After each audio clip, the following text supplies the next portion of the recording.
কেন মিছিলে গেলেন আপনি?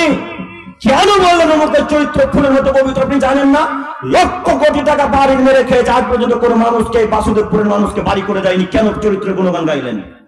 1,20,000 টাকা দিল, বাদ বাকি টাকা ওই নেতার বাপের টাকা নাকি? হ্যাঁ বলেন, তার চরিত্রের গুণগান গাইলেন কেন? কেন মিছিলে গেলেন আপনি? কেন মিছিলে গেলেন আপনি? কেন বললেন অমুকের চরিত্র ফুলের মতো পবিত্র? আপনি জানেন না লক্ষ কোটি টাকা বাড়ি মেরে খেয়েছে, আজ পর্যন্ত কোনো মানুষকে, বাসুদেবপুরের মানুষকে বাড়ি করে দেয়নি। কেন চরিত্রের গুণগান গাইলেন? কেন চরিত্রের গুণগান গাইলেন? হাজার এতিমের টাকা আছে, ঈদের সময় কত বিধবা মহিলাদের কাপড় আছে, লক্ষ লক্ষ কাপড় আছে, তাই 1,000 কাপড়। কিসের চরিত্রের গুণগান গাইলেন আপনি? কথা বুঝতে পারেন না? কথা কি ভুল হচ্ছে আমার? কেন তার গুণগান গাইলেন? আপনাকে আল্লাহ তাআলা বলেন, ও আব্দুর রহমান, সেদিন বাসুদেবপুরের অমুকের চরিত্র ফুলের মতো পবিত্র বলছিলে, বেটা আসলে কি তার চরিত্র ফুলের মতো পবিত্র? তখন আপনি কি বলবেন? তখন আল্লাহকে বলবেন, আল্লাহ আমাকে 500 টাকা দিয়েছিল, তাই চরিত্র গুণগান গাইছিলেন। আর দেখেন, খোঁজ নিয়ে দেখেন, যত মানুষ তার চরিত্র গুণগান গাইছে, কাউকে 1,000 দিয়েছে না, কাউকে 1,500 টাকা দিয়েছে। এই জন্য তো মাই ওই বুলেট বাইক বলেন, আর আরটিআর বলেন, আর ওই গ্ল্যামার বলেন, আর স্প্লেন্ডার বলেন, যখন মিছিল বের হচ্ছে প্রত্যেকটা হ্যান্ডেলের আগে সামনে পতাকা আছে। হ্যাঁ, তো এরা টাকা, তেল ভরার টাকা দিয়েছে, তারপরে গেছে গো, নইলে যাবে না। তাহলে বলেন কি করে তার চরিত্র ভালো হলো? আমি কি কথা বোঝাতে পারছি? কিভাবে তার চরিত্র ভালো হলো? আপনি কেন তার পিছনে সময় নষ্ট করলেন? আপনাকে আল্লাহ বলবেন, ওদের পিছনে ছুটে তুমি সালাত নষ্ট করেছো। এই প্রশ্ন যদি আল্লাহ আপনাকে করে, তখন আপনি কি করবেন বলেন? আজকের পর থেকে আর ইনশাআল্লাহ কোন নেতার পিছনে যাব না, ইনশাআল্লাহ, ইনশাআল্লাহ নেতার পিছনে যাব না। নেতার পিছনে আমরা কেন যাব? নেতা আমাদের কাছে আসবে, যে নেতা আমাদের কাছে আসবে। আরো একটা কথা বলি, নেতার কথা যখন এলো, এবার আপনাকে বলি, শুধু মসজিদের ইমাম সাহেবকে ধমক দিয়ে কথা বলতে পারেন বেটা আপনারা, কিন্তু ওই নেতাকে ধমক দিতে পারেন না কেন? ইমাম সাহেব মানে কি বলেন তো দেখি? নেতা মানুষ।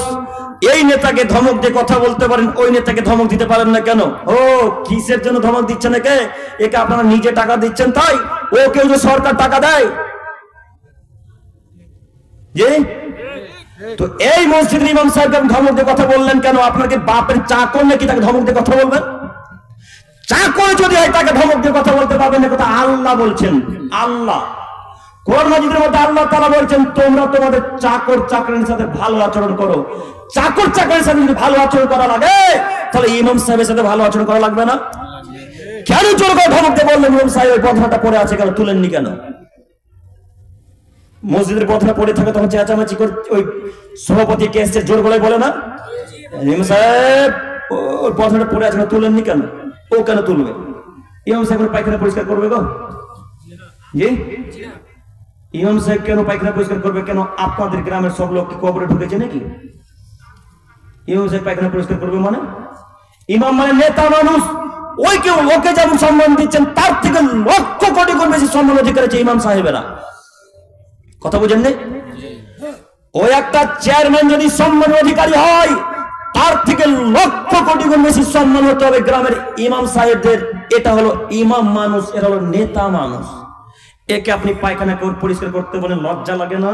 হায়া হয় না? বাপ বেটা পায়খানা পরিষ্কার করিও তোমরা, কিন্তু ইমাম সাহেব পায়খানা পরিষ্কার করবে না। বাপ বেটা মেলে ওযুখানা পরিষ্কার করিও, ইমাম সাহেব ওযুখানা পরিষ্কার করবে না। বাপ বেটা মেলে মসজিদ ঝাড়ু দিবা, ইমাম সাহেব মসজিদ ঝাড়ু দিবেন। আব্দুল করিম সাহেব, ইমাম সাহেবের নাকি প্রয়োজন নাই? জি আছে।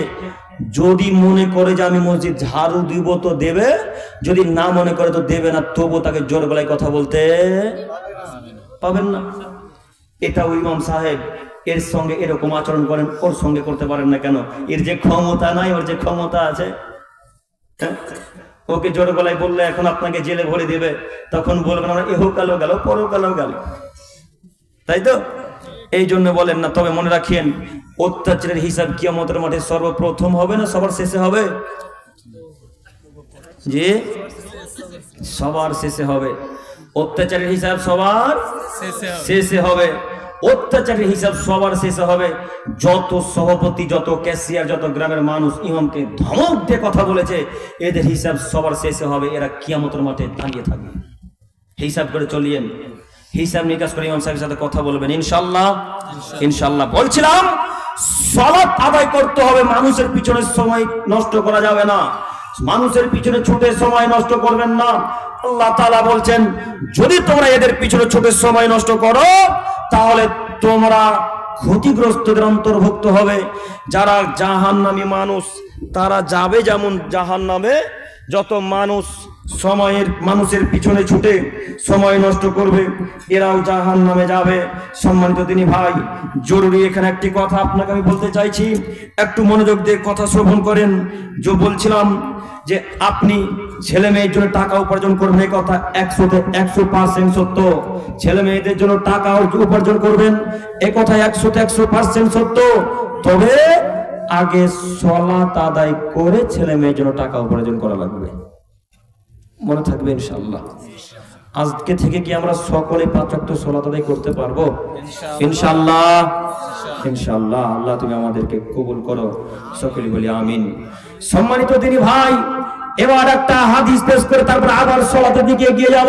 মহান আল্লাহর রাসূল সাল্লাল্লাহু আলাইহি ওয়াসাল্লাম বলেন কিয়ামতের পূর্বে এমন কিছু আলেম বের হবে, কিয়ামতের পূর্বে এমন কিছু আলেম বের হবে যারা জাহান্নামের গেটে দাঁড়িয়ে থাকবে আর সমস্ত পৃথিবীর মানুষকে ওই গেটের দিকে ডাকবে আর প্রায় সকলে ওই আলেমের ডাকে সাড়া দিবে। একটু আমার দিকে তাকান, অতীব মূল্যবান গুরুত্বপূর্ণ কথা বলতে চাচ্ছি আপনাকে। সেটা হচ্ছে এই, আল্লাহ নবী সাল্লাল্লাহু আলাইহি ওয়াসাল্লাম বলছেন কিয়ামতের পূর্বে এমন কিছু আলেম বের হবে যারা জাহান্নামের গেটে দাঁড়িয়ে থাকবে। জাহান্নামের গেটে দাঁড়িয়ে থেকে সমস্ত মানুষকে দাওয়াত দিবে, ওই সব মানুষ ওর ডাকে সাড়া দিবে, ওই লোকটার ডাকে, ওই আলেমের ডাকে, ওই মানুষের ডাকে যত মানুষ সাড়া দিবে এই আলেম জাহান্নামে যাবে যেমন, যত মানুষ তার ডাকে সাড়া দিবে তারাও জাহান্নামে যাবে তেমন। হাদিস পেশ করলাম কেন? একটু মনোযোগ দিয়ে বক্তব্য শোনেন। আর একটা হাদিস পেশ করে দুইটা হাদিসের ব্যাখ্যা একসাথে করব। রাসূলের দাস সাওবান রাদিয়াল্লাহু তাআলা আনহু, আল্লাহ রাসূলের দাসের নাম কি বললাম? সাওবান রাদিয়াল্লাহু তাআলা আনহু বলছেন